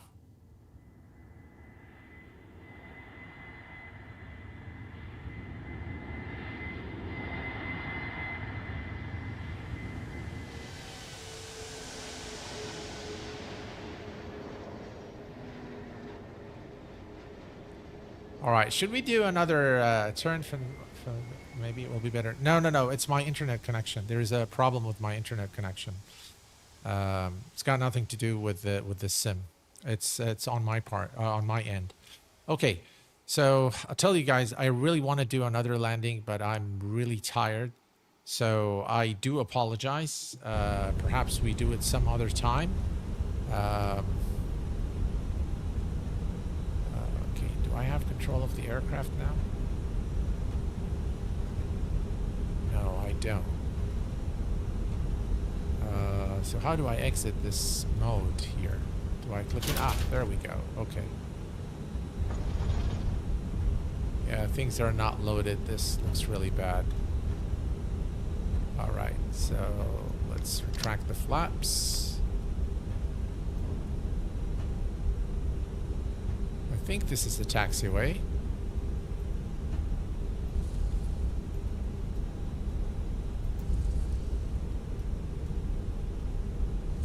This is really bad. Wow. No ground textures whatsoever. There is Microsoft Flight Sim for you.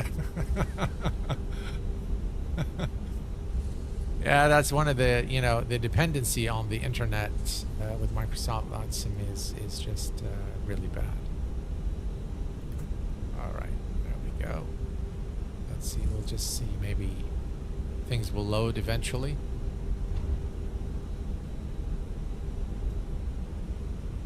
No, it's not going to load, so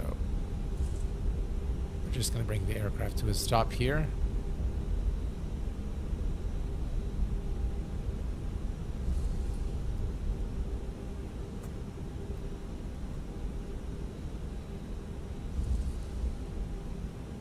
All right, parking brake set, and we can turn off the taxi light. There we go. APU is available. APU bleed on.